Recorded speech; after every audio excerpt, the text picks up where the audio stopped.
What's up, everybody? Are we live? We're live. We are live. We're live. Welcome, Black and Tan fans, Family. family. It's like I said, we're trying to make a movement, and our movement is based on helping the youth. There you go. I like that. It's not like me and you trying to make a movement, like thinking that we're popular, and that Because we're not. I'm not. You might be, but I'm not. We're not. So our movement and our what we're trying to do is we're trying to create a movement. We're trying to create a brand that we can help with youth cycling in our area. BYC, NICA and MICA, all these youth cycling programs coming up. Yeah. I'm really excited about being our 24th episode. It is number 24. And what are we going to talk about on episode number 20? First of all, before we go there, were you popular in middle school? I want to know. Definitely not. No, I wasn't popular in middle school. I don't think I was ever popular. I might be locally popular when it comes to biking. You're popular in this area. All you need to do is try to ride a mountain bike without stopping in Patapsco, and you realize it's not possible without it. You probably shouldn't come riding with me in Patapsco mountain biking, because if you think that I'm going to not talk to my friends and not talk to people, it's probably not going to be a good ride. It's not going to be a good ride. Yeah. Although I did go riding by one of my friends. He was on an e-bike. He was climbing one of our local trails called Garrett's Pass, and me and VJ went blowing by him. We were literally, I hate to say it and I hate to admit it, we were hunting a little bit of Strava times. Ooh. And he knew it. So when we went past Derek, I was like, "What's up, Derek?" He was like, "What's up, D? Hopefully I'm not interrupting your Strava." And he could tell. He knew. I think I read a recent post by someone who said they're pretending not to like Strava anymore. Yeah. I think that's now. See, here's the way it works. So you get into Strava when I got into Strava, it was like 2012, right? I was a lot younger and a lot more fit, and there weren't as many people on Strava. Strava wasn't as hard, so I got on Strava and made a lot of noise at that time. I was getting a ton of KOMs and everything else. To put it in perspective, the BWI loop now has over 3,000 people on Strava that went around the loop. When I was doing it in 2013 and 2012, there were like 600 people. So my odds of winning out of 600 is a lot. People figured out Strava. They figured out how to kind of hack it a little bit and get faster and faster. Now, I once had almost 20 pages of KOMs. Now, I think I have like 3 left. You shouldn't tell. So that's why we shouldn't reveal. It's not that those 3. Though, yeah, I don't think it's not that I miss being that fast, because I don't really use Strava like that anymore. Right? That's hence the post. That's my post. That's what I tell people. I'm feeling a little heavy today. Like I don't like Strava anymore. Since I can't accomplish what I used to accomplish when me and VJ used to go out and Strava hunt. Now I just say, it is what it is. I don't use Strava for our KOMs. What do you use it for now? I just look at my stats. Yeah. I like to look at PRs. Yeah. I compete against myself now. Yeah. I did this segment faster than I've ever done that segment. No, I'll try to get a KOM if I can. Yeah. I will draft a truck if I have to. Say, if there's an oil tanker going down the road and you say it's a slow ride, lo and behold, you'll be in the middle of the road going full gas. I'm going full gas. I'm sorry. It is what it is. I'm 50 years old and I'm still going to be that guy. It doesn't matter. The only thing that kind of keeps me from doing it is probably in the back of my mind thinking that I'm a father now and I have to do things responsibly. You should probably come home from your ride. Yeah, definitely. Probably come home. Chill out a little bit. Yeah. All right. But anyway, we're at episode 24. Yep. Black and Tan, 0.0075% faster. And you wanted to do, because we haven't really done an episode with the two of us in a while, right? No. Just kind of us talking about bikes, and I wanted to a lot of people were curious on what we ride and how we ride and where we ride, and things like that. I mean, we sell a lot of bikes here at the bike shop, and one of the biggest questions that people ask me is, "Well, what do you ride?" So as a I feel like I can definitely call myself a bike professional, a bicycling professional, a biking professional. I sell bikes in the cycling industry, so I'm a professional, and people are curious about what we ride. And when people see names on leaderboards and things like that, people want to know what that person's riding. So I wanted to make sure you brought some of your bikes in. I have a couple of my bikes here. Yeah, and we'll go 2 out of my 3 bikes. You only have 3. You only have 3 here. I might have 3 here, actually. You only have 3 here. Do I have 3 here? I think. There's one. There's a frame. I think upstairs. You have more than 3. As I look upstairs, I think you have more than 3. Yeah, I do. Huh? Who knew? Who knew? Now everybody knows. Yeah. So, hey, give us a thumbs up. So we got if the audio is right, if the sound is right, that's audio. If the video is right, I'm a bike guy. I'm a bike guy. Come on. I'm trying, guys. You're back to your middle school synonym practice. Yeah, for real. I'm trying. All right. Just give me a break. Anyway, if the sound is right, I think the video looks pretty cool. Hopefully. The video looks to us, it looks good. I have to say, you are stepping up your technology game. I have to say that. No, I think what it is we have. If you wouldn't read the responses, we would be over the top. I would have to put this down in order for me not to read. I think what we have is enough people that are watching this show that are technical enough to advise us in the right way. Right? They're like, dude, your show would be so much better if the sound was right. It would be so much better if you did this, if you did that. And then they're like, you know what? Forget it. I'm just going to come in and help you. And that's what Elvis did. He did. So Elvis came in and gave me a tutorial on what we need to do and showing me how to work these, I call them beep boop bops, right? So the value of the shop based on the equipment he brought in went up a few folds. Yeah. We had there was like 4 or 5 $12 to $2,000 cameras. Pretty much. We've dumbed it down, but he gave us a lot of knowledge to, even though it's not that elaborate of a setup like he had before. Yeah, he gave us a lot of hookups and a lot of knowledge to make it seem like it's a lot better than it is. So yeah, thank you, Elvis. Yeah. So we're here to talk about what we ride, why we ride it, and this is not. Let me preface that by saying we are not putting on a specialized commercial, but it's going to feel like that. We're kind of specialized fanboys. I'm not even going to lie to you. Never mind the hats, but anyway. I had a meeting with my rep Ben today, and I was like, you walk into the shop and we don't have a lot of specialized in here right now because, to be honest with you, they sell, right? Yeah. The other brands, the reason we have more of the other brands is because they don't sell as well as specialized. And I'm not reordering things right now going into winter. I don't want to stock a lot of stuff on the floor.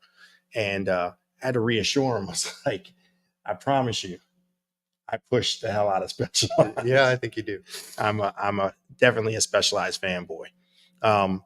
With that being said, you want to pull up the first bike we're going to talk about? Yeah, let's pull up Paul's bike. See, I like how you kept that singular. Yeah. So this is Paul's Epic, not Evo, Epic, just an Epic. Epic Comp. Epic Comp. It's not really see, this is when you have to get up, Paul, and you're going to have to go up and point out some things to people. We don't even need to do that. I don't think I can look at it and do it. Yeah. So it's an Epic Comp frame, right? Yeah. But after that, it's not even close to an Epic Comp. No, we made some, you well, you pick it out. I put it on. It's not always. Right? Sometimes you say, hey, it's like I'm the lady in this relationship, and you pick out dresses and I put them on. Listen, I'm a small player in this relationship. I get it. Just try to contribute where I can. So when I'm looking past the camera, I'm looking past the camera at Paul's bike. So which is on camera. Which is on camera, right? This is the new tech. So Paul's bike, Start the Frame is an epic comp. But after that, we pretty much Frame and Fork. We built that in 2022. Yeah, like early, 2 years. early. Yeah, it's Like 2 2 years. years old. Yeah. So, what tires are you running?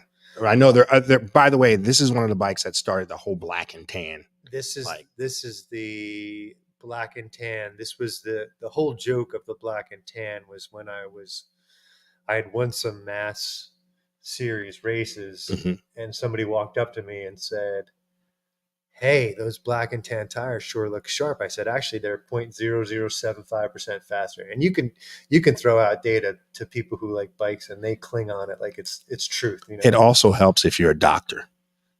Yeah, I don't know if the guy knew I was a Yeah, but once people know you're a doctor, everything you say is the gospel. I'm just telling you right now. Once people know me, they realize that very little that I say is gospel. Right. All right. But But he was like, "Oh wow, I've got to get some." So I run the Vittoria Mescals for most races, and I like them a lot. And in those tires are some Cush cores. yeah. So I've been running those. So you can see how there's no sticker on the rear rim. And the reason for that is because Paul cracked the rear rim. God, that's right, man. You know what? We as in me and the rest of the guys here, we deal with so many bikes that we tend to forget about things that we've done, like rebuilding that wheel. I totally forgot about that. Yeah. So I cracked the wheel. So then I put in the Cush cores, and I'm highly satisfied with that. Highly satisfied. I can't tell you how many times that I now run pressure 2 pounds lower than, so I'll run those at 21, 20, 21 in the rear, 20 in the front. No burping. No burping. Actually, And I don't even know if these, there's sealant left in it at this point. right. And these are race tires. So Yeah.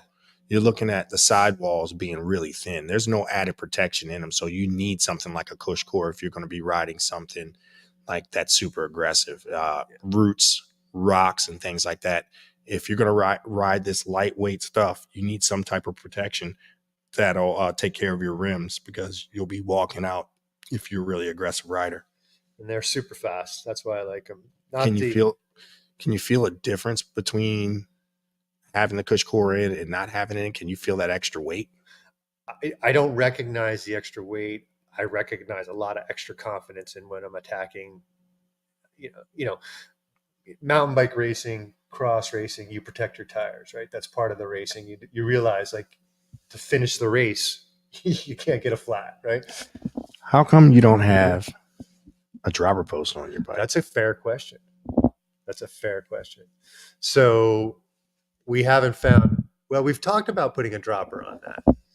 And I put the Thompson seat post, which I love Thompson seat post, by the way. So I put that on. The dropper post would make the bike weight go up by about a pound. And yeah, I haven't found a course yet outside of Snowshoe, outside of West Virginia, where I didn't feel comfortable on the downhill, even with the seat up. Now, could I go faster? I have a dropper post on another mountain bike, and I use it, but that's like, that's the Santa Cruz, like, big burly. that's bike. What number 5? I know. Yes. So that one has the dropper that I use when we're doing, like, lift assist stuff. I'll use that dropper post. But I think the next bike I have, or before this race season, we're going to put a dropper on that bike. Okay. Yeah. That's fair enough. I mean, what's the travel on that? Do you know? The travel on the front is 100. It's 100 and 100? Yeah.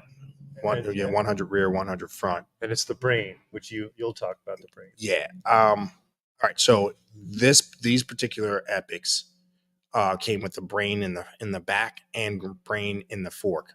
If you're not familiar what the brain does, the brain basically automatically locks out your suspension when you're on flat, smooth ground, and it opens your suspension up when you start to hit bumps almost instantaneously. And I say almost because It's not exactly that quick.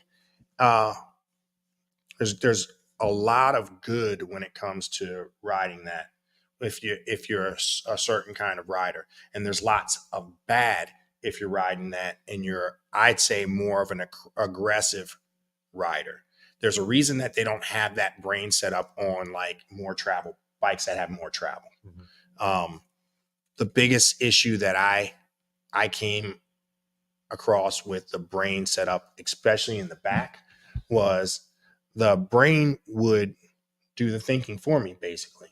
Right. So I call myself, my riding style is an aggressive cross country rider. Right. I like to go point A to point B as fast as I can, but I don't mind hitting a jump or bunny hopping over a big log or something like that. And I attack when it gets rough. On the downhills, I let the brakes go and I have fun, right? Um, I get crushed on the uphills. I try to maintain what I can maintain on the flats. Um, so with the brain, the problem with the brain with a rider that has a similar style to mine is, say if you're about to bunny hop over a log, and right before you initiate a bunny hop, we do this thing called a manual. It's a slight coasting wheelie, balance wheelie for about, for me, it's a half a second, right? That I manual, and then I kick the back up over the log, and I come down on the other side. If it's a small log, say if it's a log that's, I say, under 12 inches high, I'm just going to manual bunny hop it and keep moving. And I'll do that at speed, right? So I don't even slow down. No, you don't. I'll do it at speed. I don't think you stop pedaling sometimes. No, yeah, I'll do it at speed and I'm gone. The problem with the brain is if the ground is flat right before the log, it's going to be a locked out. So when you kind of preload that manual to go into that manual, you compress the suspension just a little bit. If the bike is locked out, the way that you compress and push through is different than if the bike is not locked out. Mm-hmm. So there's no way you can tell whether it's going to be locked out or not locked out with the brain. If it's a little bit of bumps or if it's smooth, it's going to react completely different. That reacting different really messes with me because I can't judge. My timing is off. If it compresses deeper with it open as I go over this log, my front wheel doesn't come up as high and I can't really pinpoint it as precise. So I found myself at speeds clipping the log with my front wheel, which is scary. Nose bonking the log as I'm going over it with my front wheel. And at first, I didn't know what it was. I just thought my timing was off. I remember the first time I got that bike, I was like, damn, my timing is off. What's going on? All the way to the point where maybe I think like the second ride, I said, I'm just going to call it quits right now because my timing's so bad that I'm going to hurt myself. Come to find out, it was the brain opening up the rear suspension or keeping the rear suspension closed. So for someone that does that type of manual and you need that precision, I don't recommend it, or at least turn it down. The front brain never affects it because at that point your wheel is in the air as you're manualing, right. So the brain doesn't really affect it. Yeah, and I actually don't notice that. So maybe I'm just not skilled enough to understand that. Just different styles. Yeah. Just different styles. I mean, there's so many different ways when it comes to bunny hopping and getting over logs. There's so many different ways to skin a cat, right? Like there's so many different techniques to make it happen. Not one is really better than the other. It's whatever suits you. And for my riding style, I tell people this all the time. Whenever I talk about bikes and talk about components and this and that, you got to always take it with a grain of salt because what's perfect for me may be the worst for you. Yeah. So if you're a more of a cross country guy who is still could be blazing flat. I mean, Paul is fast as shit, right? Someone like you who doesn't bunny hop as much as I do and is not as aggressive on the downhills as I am, you're not going to notice it. It'll benefit you more than it takes away. Yeah. Somebody asked, do I run different sizes? And that bike is a 2.25, I think, in both the front and the rear. So talk a little bit about why you would want to run. Here's the irony. Like on my crit bike, I actually run 2 different size tires. One Wow. in the front number, but So- not on that one. So it's funny. It's funny you say that, because I think right now, especially again, with the style of riding that we do, you're finding more and more people running the same size tires front and back. At one time, we would run a smaller tire to give us a little more wind up, to give us a little lighter rear tire, things like that. It would help. But now with tires being as light as they are, I mean, and being able to run, when you're running low pressure, you want more volume. So running a big tire on the back now and the front is the way to go. I run as wide of a tire as I can fit it in the front of my bike or in the back. I don't run Cush cores. I haven't tried them, to be honest with you. Do you run tubeless now? I run tubeless in everything except for road. Finally. No, I've been running tubeless for a while, but not road. Road scares me. Road kind of still scares me. That's for another podcast. Yeah. We have a couple stories. We're gonna have a podcast where we just tell stories, bike stories. Right. We'll invite as many people here as we can. Why is there sealant on my ceiling at home? Yeah, for sure. Everybody, I tell you what, early on with road tubes, where we were pumping them up to like 65 psi, 70 psi, not really knowing, and they weren't holding on. You'd come back out in the next day, and your bike's kind of laying on its side, and you look around, and there's sealant over half of your garage. Right. That's happened to me. So one thing so I run the Stages power meter left side and typical Shimano XT SPDs. So that's the rest of the setup. Anything else you want to know about that? Yeah. So, all right. So you're running a pretty big gear on the front. What is that? Like a 32 or a 34? I think we put a 34 on it. 34. Yeah. Okay. Brain shock on the front. Brain is just like I said, it locks itself out on the flats and opens itself up on the aggressive stuff. And one thing to note with the Brain is that you guys don't service those. We send those back. Yeah. The brains on the back. You have to send that back to Specialized to get it serviced. That's another thing that I don't really like about the Brain stuff. You know what I mean? It's really proprietary. So you start to deal with like, man, it's going to happen a week before you have your race. Of course, you're going to have something happen to the brain shock on the back, and you're going to need to send it to Specialized. Good thing with Specialized is they do have a pretty fast turnaround time. But if you need to break out your second bike, or give yourself about 2 weeks to have it all serviced and everything go around. So you're still running mechanical shifters. Still running mechanical. Why? I never have to worry about my battery.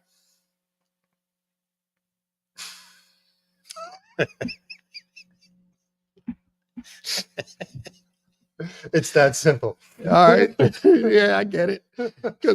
Let's just say we might be sitting next to somebody who's done a lot of single speeding with not intended. It sucks. It sucks. So, we're gonna get yours out in a second. Okay. We'll talk about mine. it. Now, full disclosure, the crit bike and the road bike are now electronic shifting. Right. So, but I'm pretty neurotic about charging my batteries. Right. They go in quite a bit. I'm going to step off and pull your bike up. Okay. You want to do your mountain bike first? Yeah. All right. Hold on. So I wish we had commercials. So we had a commercial going right now. How cool would that be? Stay tuned for us. Stay tuned. We're going to have a small commercial break. Maybe we can hire some people to dance or something like that. We need a shot. That's a good spot. That's great. You like that? That's great.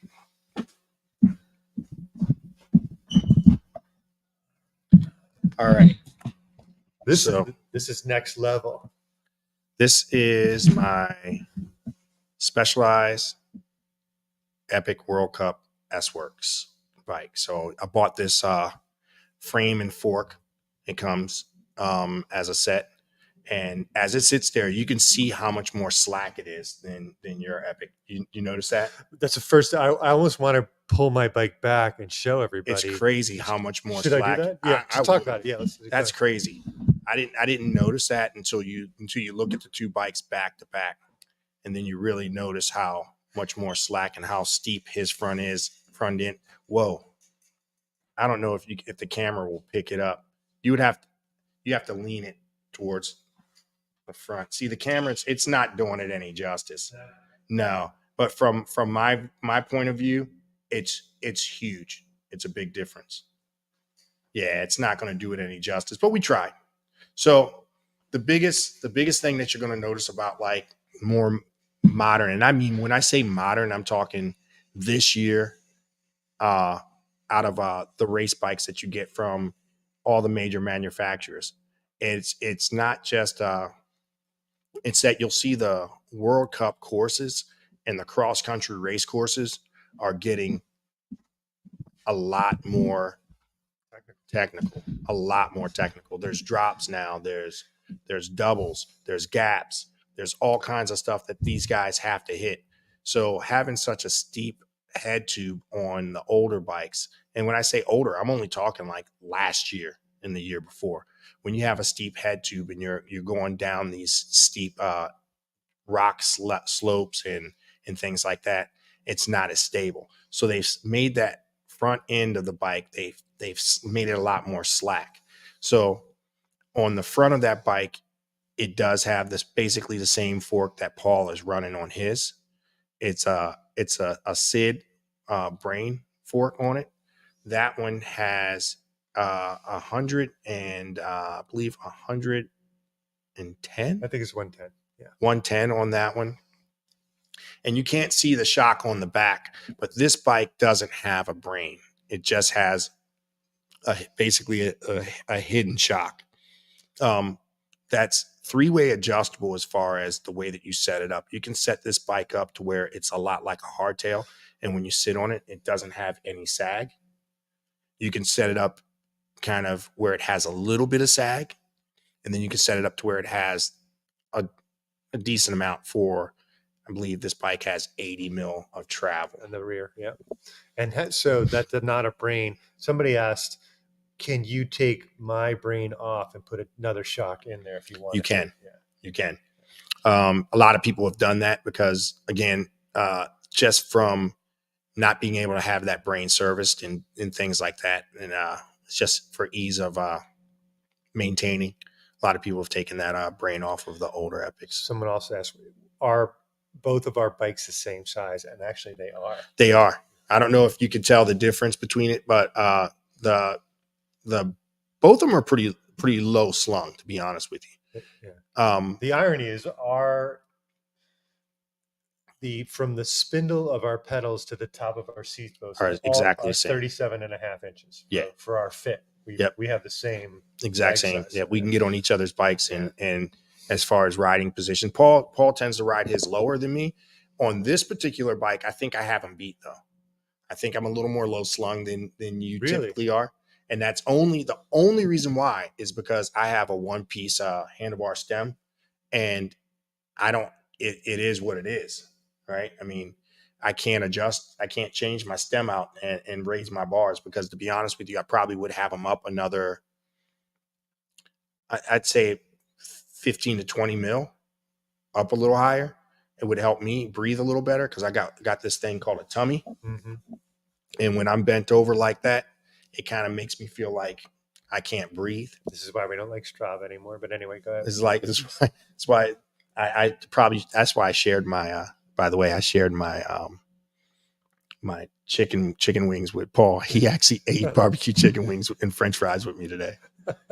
I'm not saying Paul's slumming it. He's also got hair. He's got hair on his legs right now. Yeah. I'm not saying that I'm a bad influence because I don't want to be that guy, but he did. All right. So why you're running the ground controls on there, and I'm running that's a ground two. Is controls. that a 2.4? What?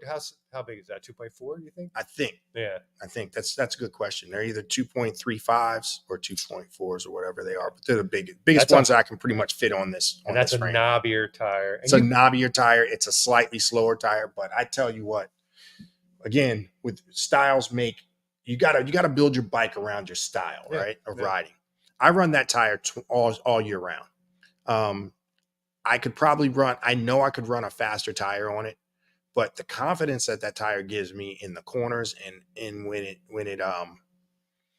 gets nasty out, it's so much better. I've run pure race tires, and yeah, I mean I'm all over the place. Yeah. You get used to it, and you subconsciously slow down more in the corners, right? But You there'll be places where I'll have a little spin out and you will not. yeah, When we're doing some similar moves right behind each other. So, for sure. yeah, yeah, definitely. I almost crashed into a tree uh, the other week riding with VJ at the Moco Epic. Ooh. And VJ said he could see as I turned away from the tree, he could see my tires gripping the dirt and just dirt flying up in the air. I honestly probably would have hit that tree if I had a more cross country style tire. You won't see a bike like that being a World Cup running that style tire that much. No. Right? That's closer to a trail tire ish versus, or we'll call it a down country tire, right? Because there's so many different categories in cycling right now. And I rode mine with the ground control because that's what it came with when we got it. And I did not like the ground controls. I did not like them all. Yeah. Yeah. I mean, and it's crazy. Like I said, that's kind of my go-to. So black and tan, obviously on the sides. I am running a dropper post. I would probably say I wouldn't want to, I don't like, I don't want to bash brands so much, but I'm going to be honest with you. I chose not to go with the Kashima coated um, Fox post transfer post, and it hasn't worked right since I bought it. And I'm a little disappointed. Really? Yeah, it won't extend all the way up. I mean, from day one, and there's some clamp issues where if you over tighten your clamp, it won't extend. I'm running such a light pressure on the clamp with carbon paste inside the frame so it doesn't slip and this and that, and it just hasn't worked right from day one.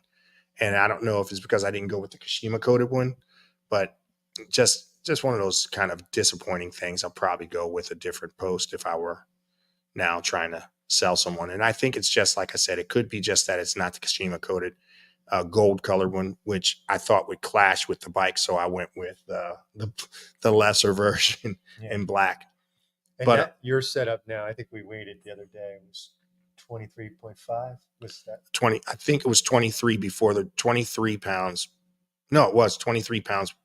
Yeah, 23 and a half pounds. 23 with the pedals on. Yeah. So ultra light still. I think it was, 22 something before that I put the dropper post on because I ran it a couple of days with just a regular post on it. So on the front cranks, I am running the XX1 transmission cranks, which they say you're not supposed to run them without the full transmission, but obviously it works. Who are they? What are they? What do they know? Yeah. Apparently, I know a little bit more than SRAM about their own products.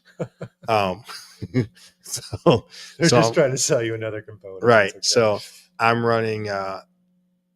That does have a power meter in it, and I'm running. That's got an internal power meter, right? It does. Is it the Quark or what is that? I'm not sure on that. I know SRAM does Quark, but I think it is Quark. Yeah, I think it's. And it's crazy. I'm sorry, I don't know every stat. You guys got to remember, I probably should know all the stats on my bike, but I'm trying to remember stats on thousands of bikes from hundreds of different people. It's like they even on my own bikes, they start to blend. I did hear you make a bold statement the other day about this bike though. What was that? You said it's your favorite. It's my favorite bike ever. Yeah. ever. And that's not, I mean, that's again, my riding style, everything. It's so stupid fast that anything besides the speed, you can keep going back to that in arguments, right? People are like, oh, yeah, but you don't have enough travel in the back. And I just look at them and go, but it's so fast, right? You don't have this, but it's so fast. Like that bike's built to do one thing. It's supposed to go fast. It's supposed to go fast, yeah. Right. And it's noticeably faster than the Epic Evo that I had before. Light years ahead of the Cannondale that I had before that. We're not going to talk about the Cannondale. We're not going to talk about the Cannondale. And look, I like Cannondale as a brand. I think Cannondale makes they have a perfect spot. You know, it's a great company. They make ridiculously nice bikes, but again, riding styles of riding, you know, make the bikes that you need to pick. Yeah. And for my riding style so far, there's not been another bike that I've ridden where that has that.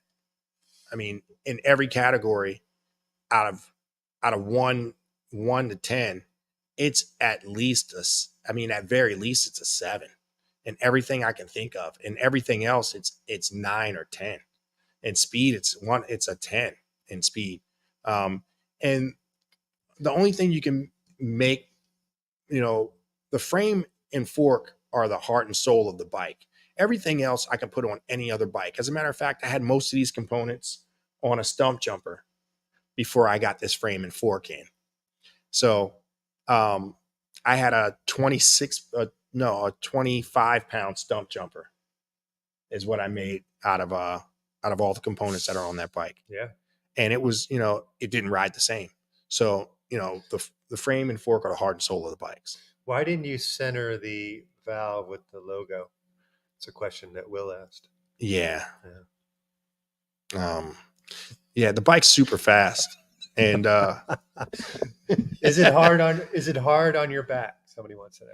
It's not. You know what I mean? It's not bad because it does still give you that cushion. You know what I mean? You still feel it. Only 80 mils of travel. It's only 80 mils of travel, but man, it feels like a lot more. It really does. It feels. I mean, that's cliche, and everybody's going to say that. Is there some built-in compliance in the back? Did they do that with that design? Yeah, there is. There's definitely that chainstay is going to flex more than without it. And I mean, you feel the difference. It's like magic. It's like, I don't know, science, I guess, but science and magic blended together. I don't know what that makes, but that's what it feels like. So yeah, it's just a smooth ride. Super whisper quiet. I mean, no clunking, nothing. I mean, the bike, the only thing I hear is the chain going around the chain rings and the tires on the ground. No noise, completely. That's another thing that I didn't like about the brain system on the back. That it clunks. Because you could hear it engage. It clunks. It's mine doesn't though. It's weird, right? I don't think you have enough ass to make it do it. I mean, you're not in the 200-pound club, man. Like no, you gotta be. I'm a Thanksgiving turkey and some yeah. You got a ways to go. You can literally you can let the hair on your legs grow out for a couple more months and eat a handful more. I can have wings every day, and you're not getting there. You're not getting there anytime soon. But shout out to Mama Mia's for some serious good wings. Good wings. Good wings. Who knew? So we're on the wheels. I'm on ground. I'm on the Revol SLs, super light wheel set. Although I did crack the back, I'm running a little crack on there, but it'll hold out for right now. It's not in a bad place. I let someone take me through some rock gardens with this bike, and I don't even know why, but one actually flew up and hit the side of the rim. But super light bike. I'm running SPDs on it also. 12-speed XX1 electronic Eagle on the back. So all my bikes have electronic. Make sure when your battery runs out, you're in a good gear. Yeah. Make sure you're in a really good gear because it's going to be. So either you get out of your car. This is how it all goes down, right? Because it doesn't die on your ride. This is how it all goes down. So you go to your ride, you get out of your car, and you're like, oh shit, I left my battery on the charger. That's one scenario that's happened to me. That may have happened more than once, quite frankly. Yeah. Yeah. And then you look around for your friend's battery that you can steal theirs. Their front. Let me steal your front. If you have a way to steal someone's front battery, you take the front off of theirs, put it on your back. While you make all these excuses, I'm going to change out a bike. Okay. I keep going with your excuses. Okay. All right, go ahead. So if you show up and your battery is dead and you're on a mountain bike and everybody around you has a single speed, what you do is you borrow their battery to put yourself in a better gear. You give them back their battery because it's not their fault that you didn't charge or you left your battery on the charger. So yeah, just that's a quick little hack, by the way. Ooh, I like this bike.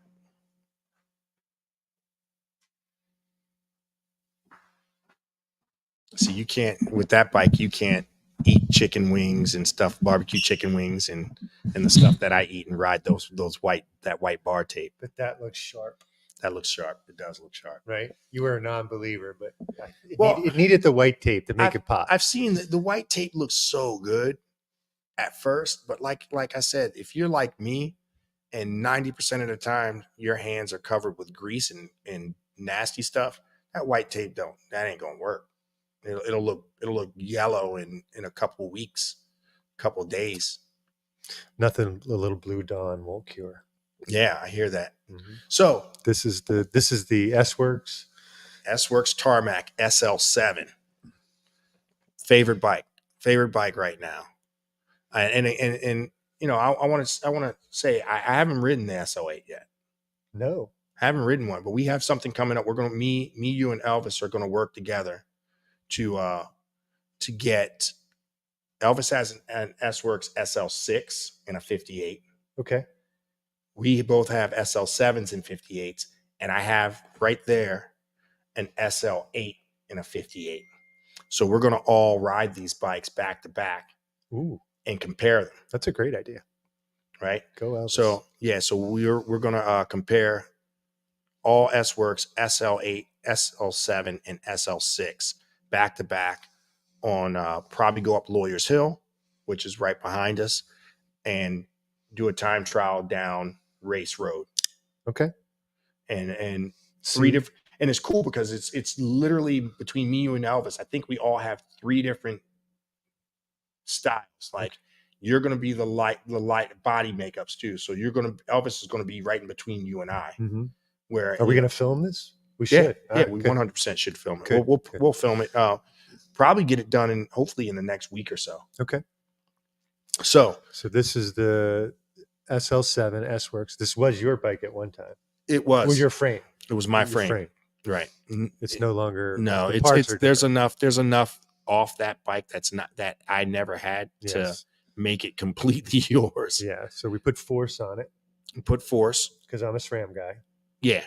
Yeah. And I had force on it, but I was running a completely different setup, which you'll see on my basically the components that were on that bike are on my new bike. This is a 2x53. I think we went 5310, right? Yeah. 5310. That's like running a 56 on a Shimano. That's a big boy gear. Yeah. Sometimes we're in a sprint. Most people run 50. The big gear on Shimano on SRAM is normally like a 50-10. I had one set up with a 50, and I was spinning at 38 miles. I like an how hour. You caught that. Yeah, I love that about you. I always tell people always say I spin out. What does that mean? Does it mean you can't spin any faster? Like that's it? You're done? No, I was spinning at 38 miles an hour at an uncomfortable. I've been in cadence. Sprints that are over 40. So yeah. At an uncomfortable cadence for sure. I get it. So if you look at most of the Cat 1 crit racers, look right now, they're going to be running bigger than 50 on the front in crits, right? So you almost have to, like you said, you're gonna be human bodies have a power band just like a car. Yeah.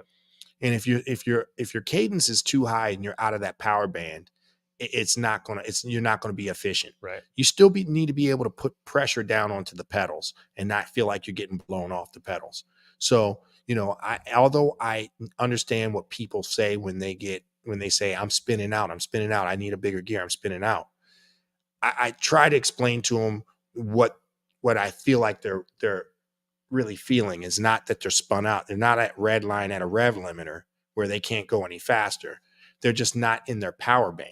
Yeah. And they're not in their comfortable cadence. Oops. You're going to have most people will have sort of a top end cadence where they can still apply enough power. Mine's usually right around 120 to 125. After that, I'm not really applying enough power. So when we had the 50 on it, it was at 38 miles an hour going at 125 cadence. And so it wasn't efficient.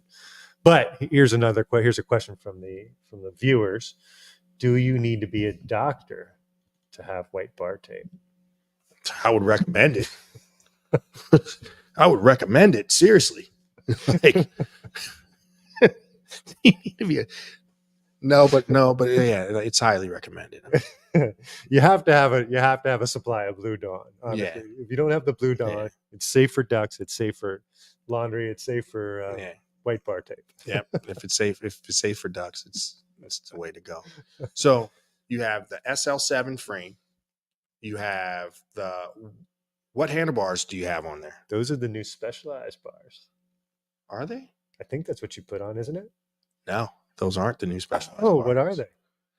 Because you had the old Specialized bars, but the bike fell off your roof. No, they were not the old Specialized bars. They were oh, that's right. We won't talk about it. We won't talk about it.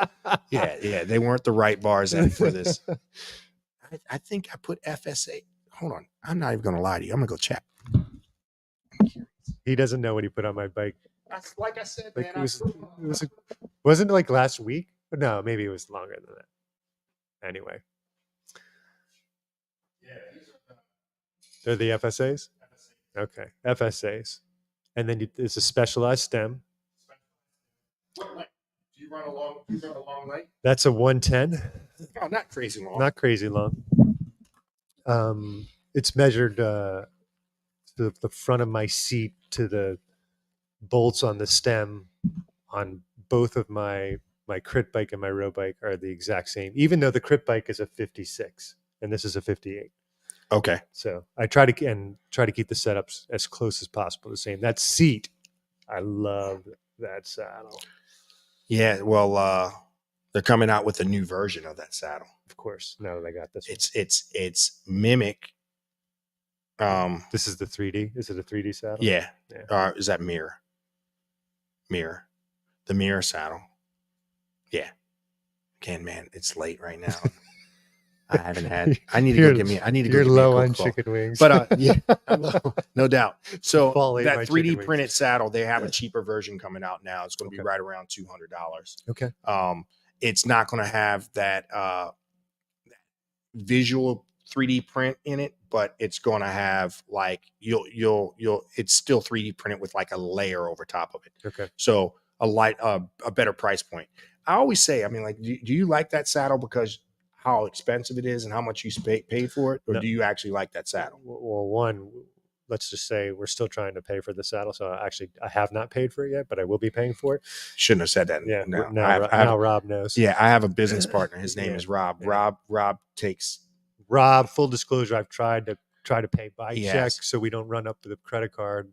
Yes. Cost. Yeah. Anyway, I wrote it the other day. Far and away, I recognized the comfort before anything. I was just like, wow, like right. It's really, really comfortable. And you're running. So you got your seat, regular seat posts, because you can get that seat post in a fast forward also, or a zero offset seat post, and that one's just your standard offset on that one. Mm-hmm. And then the ICANN wheels. ICANN wheels. He can. I can. I can't. My fifth set of them. Yeah, I can't. Over 10,000 miles. Look, I know a lot of people. Like, there's not too many Chinese made wheels that I co-sign and say are okay, that I don't look down upon people when they ride it, because I am a wheel snob when it comes to this kind of stuff, because I've seen the truth and the truth has set me free. So listen, like I said, I know what happens when people run off brand cheap Chinese wheels. I've seen them delaminate. I've seen them come apart. I've seen just crazy stuff happen. So other than the ICANNs, I there's not a lot that I would co-sign, but I will co-sign those ICANNs, and I can tell you that you put some miles on those bad boys. Yeah, all five sets have a lot of miles on them, and we haven't knocked on 5 wood. sets. Five. Sorry, keep going. We have a lot of miles on all 5 sets, and I've spoken directly to the people at ICANN, and I know they make wheels for other manufacturers. Did you use Google Translator? No, I didn't. They contact me on WhatsApp actually. Were they using Google Translator? I don't know. She was typing in English to me. Wow. Yeah, and I tried to get her to tell me what other companies they make wheels for, because I know they do. Right. And she would not disclose that. No, she won't. She won't. She won't do it. She won't do it. But so now we're at the wheel. So full force, 12-speed, electronic shifting components, power meter, Quark, built-in power meter on the. This is that the Spider? Yeah. Yeah. So, all right. So man, tubeless, and I run them at 78 in the front, and I think usually like 76 in the rear. Sometimes a little firmer. I know it makes you scared. Ooh, I don't know. I just don't know. Yeah. Wow. Yeah. All right. So you got some cages on there. Cages are just, trying to match it up, trying to make it look right. It's like the white bar tape. It pops. It pops. You kind of you're literally slammed with the stem also. Yeah. Is there even a spacer between there? Hopefully not. No, I don't think there is. You keep talking to me and trying to keep one spacer, and I'm like, no, don't do it. Yeah, well, we still have one up top just in case we end up selling the bike. Yeah. We can move it up for the person that doesn't have an elastic spine like you. Well, I don't feel like I'm that hunched over on that bike at all. I mean, I've seen people, you've taken a video of me, and I'm like, I'm actually more upright than I should be sometimes. Yeah. No, I agree. You're not crazy. I've seen people where their drops are almost even with the top of their tires. You know what I mean? They have such a negative on their stem. It's crazy. I don't know how they're doing it, but And like me, I like to line up my brake hoods right with the stem, like it should all be one line. That's what I really like. So. Yeah. So do you in order to ride lower, you like, is that what you're using as far as like your CrossFit, building your core so you can ride low? And I think cycling in general build your core. If you don't lock out your arms, and you should never lock out your arms when you're riding. I saw a lot of arms locked out the other day, by the way. I was just somebody said, oh, you told them not lock out. I'm like, yeah. I said, just go ride a bike and lock out your arms and feel what it does to your chest. It compresses your chest. So obviously you have less oxygen going into your lungs because your lungs are small. Yeah, and not to mention that you can't really relax with locked out arms. Yeah. All right. I'm going to pull yours up right now. Okay. Speaking of pop, but anyway. All right. So this is mid-road bike.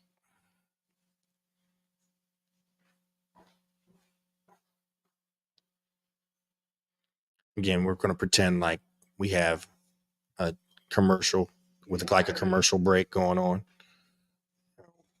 The irony of a water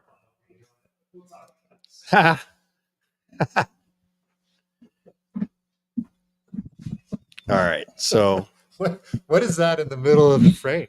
That's my water bottle cage. My water bottle. You don't drink water on a ride. I do. It depends on the crowd. It depends on the speed. You know what I mean? Sometimes I'm forced to do what I got to do. But yeah, this looks very similar to your mountain bike. The same paint job as my mountain bike. I'm pretty sure I'm the only one in the country that has the matching set with that paint. Possibly the only one stupid enough in the entire world to have it. There's a reason I matched the paint on the bikes. It's kind of almost as like a troll to I don't want to say homophobic people, but there's a lot of people that were like, man, how can you ride that pink bike? Is that your wife's bike? Blah, blah, blah. They automatically assume that because it's a certain colorway or whatever, that guys can't ride it. But, you know, it was making enough people talk about it. Maybe not mad is probably not the best word, but talk about it. That I said, you know what? For me, being in the cycling industry and selling bikes, a conversation is a conversation. That's what I'm looking for. I tell people this all the time. Like the most important thing that I can do when I'm out on a ride is have a conversation about bikes. Mm-hmm. That conversation leads people back here into the shop. That's how we met.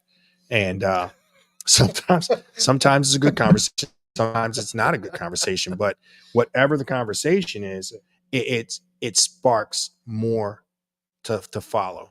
So I was getting so many people talking to me about that colorway on that bike that I went and got the Vittoria Giro Italia limited edition tires for it that are also pink sidewalls. Black and pink, not black and pink. They're not quite as fast, but damn, do they look good on that bike. So it's the same frame as Paul's. There's no difference between the frames. They're both S-Works SL7s. S-Works SL7s. But you're running a 1x. I am running a force group set on mine. Actually, force drivetrain on mine.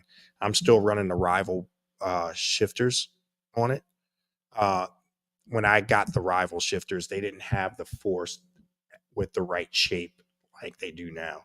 The older force were kind of more bulbous, and the reds were more bulbous than the rivals. So I'm running the rivals on my bike, which I honestly can't even tell the difference between the force and the rivals. I could tell the difference between the force and the rivals when it came to the crankset, though. Those rival cranksets are very inexpensive, which is cool. And you can get a crankset with a power meter for under, I think with the power meter, you can get it for under $500. I think there's 140 gram difference in weight. It's a huge difference. Yeah. Huge difference. And anybody that really is into bikes knows that any kind of rotational mass, you need to make it lighter. So what I tried to do is I went with the force cranks, which it's a closer setup with the force to red. I believe the crank arms themselves are the same. The difference is the chain rings and the bolts that go along with the setup. Did you weigh that? Yeah, I want to say it's 15.5 or something like that, or it's either 15.5 or 16.5. So mine comes in with the pedals on at 17.2. Right. I have a little lighter setup with mine, so I also your wheels are lighter. Yeah, so I'm also running the Revolve Alpinist wheel set, which is actually super light. It's their lightest wheel set that they make right now from Revolve. It's these are not the Alpinist 2s, so they actually have now a lighter version than this that I have on it right now. But just like Apple, these companies are going to come out with a new product every year that kind of sucks you in. So, you know, you can fall for it if you want. You can drink the Kool-Aid, or you can just say, all right, this is light enough for me. The bike's plenty light. I actually went with those wheels not because of how light they are, but because of the profile. I found the deeper dish wheels on the SL7 that this bike gets a little twitchy at speed. Mm-hmm. And the wind gust coming out of like going across a field or something like that, you could really feel it wants to grab those handlebars and pull them out of your hand sometimes. So I went with a lower profile wheel that happens to be a lot lighter. The gears that I'm running on the front, I think where Paul is running a 53, I'm running a solo 44, 10, 36. And Paul's running on his crit bike, he runs a 54 in the front. Yeah, that's like I said, I mean, you could do that. Yeah. I'm definitely, it's funny because people are like, again, they use the word spin out. Don't you spin out all the time? I'm like, actually, I don't. When I look at my average cadence on a ride, my average cadence is still only 78. That's low, actually. Super low. Yeah. Right. So I can afford to force myself to spin more. Yeah, definitely. And I'm more of an explosive rider. Like I don't have that long sprint that people would have. my sprint needs to happen within 150, 200 yards. Right. So at that point, I'm still spinning up and holding on. So I don't need to have such a big gear because I don't crit race. If I'm doing anything fast, it's a local fast ride where, it's not a crit. It's not a crit. So I'm not worried about that as much. So that gear ratio is my preferred gear ratio. I can still hold on to 22-mile-an-hour rides, no problem. Well, I'm not going to say no problem, but I can hold on to 22-mile-an-hour rides with that gear ratio. My seat post is a 0 offset on that bike. So I'm running a offset that pushes me more over the pedals. And, that's what I prefer. I prefer to be as far over the pedals as possible. If you look at my stem, both of these bikes both of the bikes were 58 centimeters. Yeah.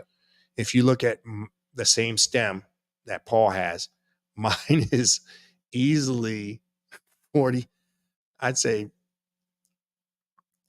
40 millimeters longer, at least higher. Higher, yeah. Yeah, 40 millimeters higher than Paul's. Correct. I wouldn't be able to ride that low. And remember, we both have the exact same seat height. So his seat to bar drop is significantly more than mine. And like I said, it's easy. It's like about 40 millimeters longer. Yeah. So yeah, you have 2 spacers underneath and still one on the top, even, right? Yeah. Yeah. Yeah. So, and you're running the Garmin power pedals, right? And I am running the Garmin Vector power pedals. That's right. I like them because I can swap them from bike to bike and do things like that. Right. Again, I'm not really racing anymore. If I enter a race or a competition, it is what it is. So what I use those power meters because I'm just curious on what I'm doing. I'm not really using it to train. I'm just using it to see what I did that ride. If a ride feels particularly hard with my heart rate monitor, I want to see if the power matches what made it hard. Was it my fitness or was it just a hard ride? Mm-hmm. I like to now I'm loving comparing the differences between how we use our power as a mountain biker compared to a road rider. Like you can't come out of our park. I can't come out of our park and have a below a 200 watt average. Well, my where your peak power is higher in the park, right? No, my peak power is higher. I don't think I've ever off road. I don't think I've ever gone over 1,200 watts off road. Really? Right. Oh, there's a lot of spots where I can put enough torque that I get over 1,200 watts on the mountain. Yeah.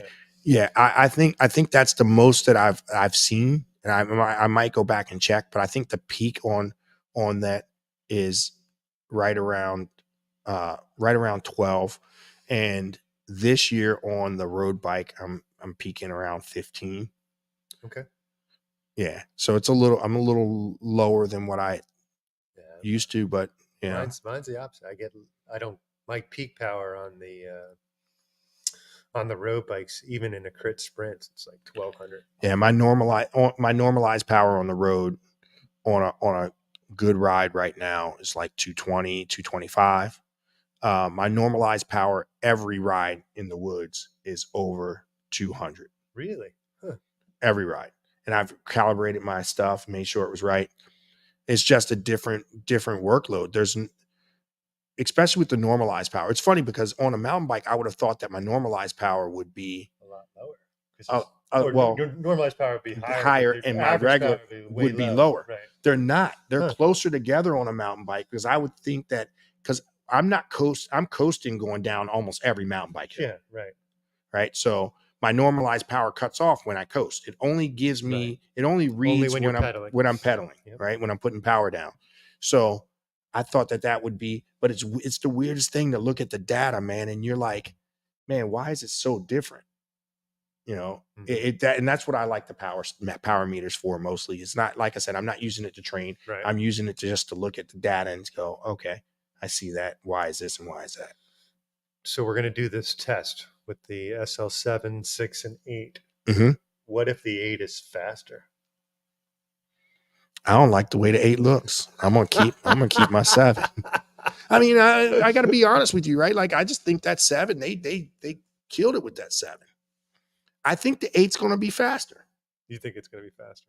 I think it's going to be a better bike. I really do. All right. But I mean, it's like, if you're not racing and you're not looking for that minute difference, what does it matter? Like, I mean, if you really like the way your bike looks and your setups are a certain way, you ride better. When you look good, you ride good. True story. You know, and I feel like, except for black and tan, which is 0.0075% faster. Proven. It's I can give you the source. Yep. we know the source. I didn't think when you came up with this idea that we were going to go for an hour and talk about all the bikes, and we haven't even talked about all the bikes. So No. We've already passed an hour. But let's talk real quick though. You ride for gravel. I ride for gravel. I have a Crux, which is funny because I thought for sure that you would be riding a Crux and I would probably be riding the Diverge. And I love the Diverge. And I like the Crux. I love the Diverge. I think again, for gravel. Again, I think the big thing for me is I need every ounce of speed I can get to keep up with the crew that I ride with. Yeah. Right. I'm the slow, heavy guy with the people that we ride with. And I need every bit that I can get to keep up with them. And I'll sacrifice some of the other features that you get to be able to keep up with the people. And I did the Appalachian journey and I did the 100 miles. And I'm telling you, the Diverge was the bike for that ride. Hands down. I believe it. I believe it. So there's, again, the ironic thing was I got injured right before the Appalachian journey. Paul and I were supposed to be teammates on this 100-mile race with 11,000 feet of climbing. Yeah. We were supposed to be teammates and we had been training. That race was in April. We had been training since January. Yes. Specifically for this race. And we were ready. We were ready. Paul, I line up, we start the race. I get about 3 miles in and I just couldn't go any further. The pain from a pinched nerve was just too much. I couldn't go any further. The sad part, but the cool part was Paul goes on and has a time that would have won by a good bit in that category that we were in. It was a duo race. 40 plus, I think it was. I would have had enough time. I could have slowed him down a decent amount and still podiumed on that. Yes. I think to third place, it was almost like 45 minutes to an hour. Yeah. So Paul was up almost an hour to third place on that. So just to get a third place, I could have slowed him down an hour, which I probably would have. I don't know. I was pretty fit. I was doing good. You were eating less wings and French fries. Drinking less soda. Yes. Yeah, for sure. So you may or may not have been under 200 pounds. I was close. I was really close. So, he chose the Diverge, which has a head shock, which is a heavier frame, has storage, has all kinds of stuff that goes along with it that makes it a better adventure bike, where I chose the Crux, which is a stripped down version. Basically, if you know Specialized lineup, the Crux is basically an Athos that can fit a wider tire. Is it? Okay.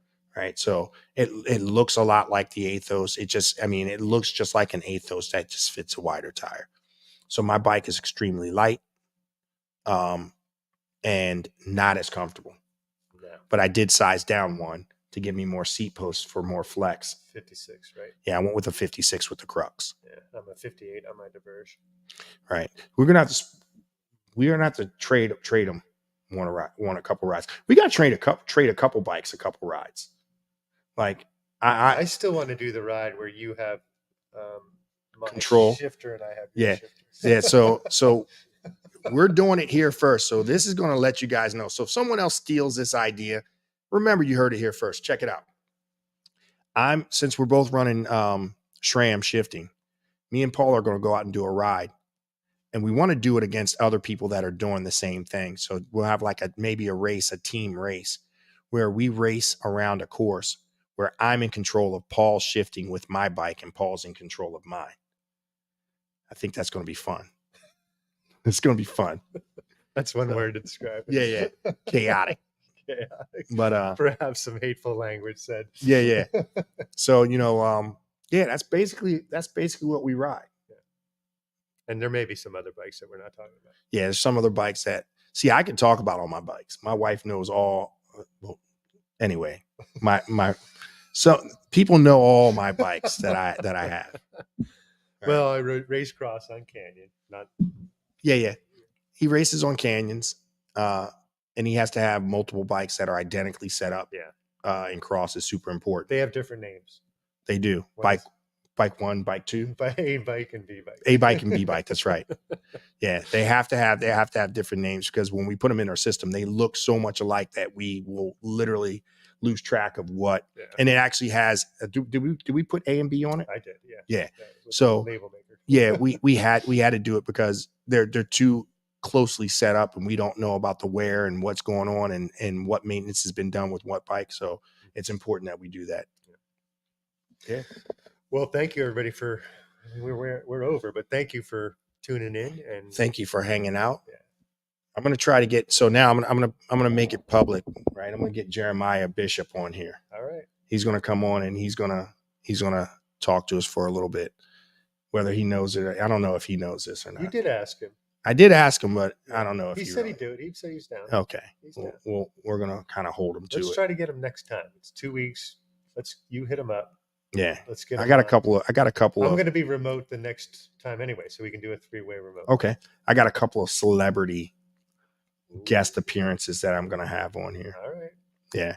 That I'm working on. Am I going to get any warning about them or no? I should. Yeah. I better give you warning because you probably want to do some. I'll do some research. Yeah, some research on them. I have one friend that he's a mountain biker. He said he retired. He just came out of retirement to do a show. So he does shows. And he just came out of retirement to do a show, who has at one point had a Guinness Book of World Record of having the most world records. Think about that. Think about that, everybody. He was in the Guinness Book of World Records for having the most world records. Yeah. So all right. I'm going to try to have him on also. Right. Yeah. We'll have to ask him how to accomplish that. Yeah, it's crazy. It's crazy. Anyway, thanks for tuning in episode 24, Black and Tan, 0.0075% faster. We'll see you next time, 2 weeks. That's right. Thank you, everybody. Have a great night.